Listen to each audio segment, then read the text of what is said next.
You think the megalodon had the most terrifying bite, or that the mosasaurus was suffocating enough? Sure, but 200 million years before they even existed, there was a heavily armored ancestor without a single tooth, and was already eating sharks as snacks. This is the absolute apex predator of the Devonian period, 380 million years ago, the Dunkle. Don't get me wrong when you hear his name. It's not a pop singer singing bubbles. Its full name is actually Dunkleosteus. Named in honor of paleontologist David Dunkle, the Dunkleosteus lived during the late Devonian period, 380 million years ago. That was a wild era known as the Age of Fishes. In the oceans of that time, there were no gentle herbivores. Everyone was a heavily armored outlaw. But even in such an environment, the Dunkleosteus might make right to the absolute extreme. Its body length reached a terrifying 11 meters, and it weighed 6 tons. That's 3 meters longer than today's great white shark, and 2 tons heavier, a literal deep-sea main battle tank. The ocean floor back then was a hellish gladiator arena, filled with bizarre and ruthless characters. But the Dunkleosteus didn't play fair. It maxed out its thorn mail armor stats. Its armor wasn't just a thin layer of scales, but solid bone growing directly outside its flesh. Its head and the front half of its body were heavily encased in 5 centimeter thick solid bone plates. Even if you took a modern automatic rifle and sprayed it wildly underwater, the bullets would probably just bounce off its forehead. Relying on this suffocatingly heavy armor, it rampaged through the deep sea, forcibly ruling for 20 million years. But if you think it was just a durable meat shield, you'd be gravely mistaken. The most bone-chilling aspect of the Dunkleosteus was its mouth, an absolute marvel of physics. As a top-tier apex predator, it surprisingly didn't have a single tooth. Its evolutionary solution was incredibly hardcore. Its skull extended directly forward, evolving into 2 massive bone blades. It was exactly like having 2 heavy-duty guillotines welded inside its mouth, and as the upper and lower jaws opened and closed, the blades fiercely rubbed against each other, acting as a built-in automatic sharpening mechanism. Every second, it was sharpening itself for the next kill.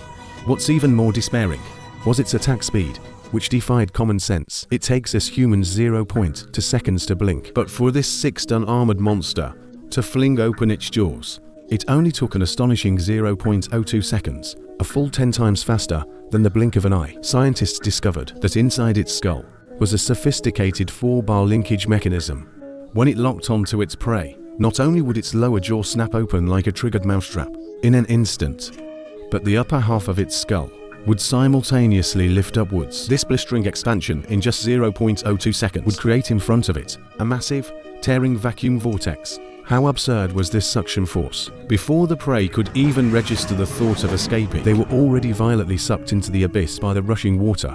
What followed was a harrowing execution.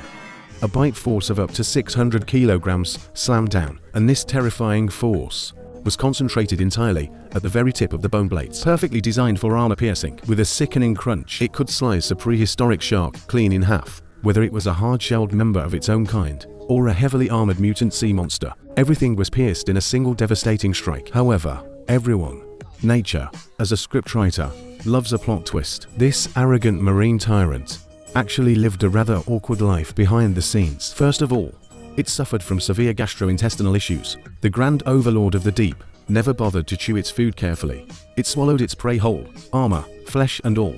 As a result, its stomach simply couldn't digest those hard, stone-like bone plates. Paleontologists have even found, around its fossils, massive amounts of hard-shell debris that it had regurgitated. You can just picture the scene.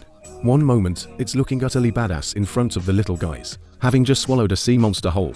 The next, it swims into a dark corner of the deep sea, its stomach suddenly churning violently, puking up half-digested food everywhere, its whole apex boss persona collapsing in an instant. Secondly, it lived by the armor, and died by the armor. That 5 centimeter thick heavy bone plating meant that the moment it stopped swimming, it would sink like a giant rock. It couldn't cruise gracefully like a great white shark. It could only lie on the ocean floor and ambush prey like a camper. If it missed that crucial first suction bite, and the prey darted away, this clunky tank struggled just to turn around, and had no chance of catching up. So what happened when it was starving and couldn't catch anything? The law of the deep is brutal.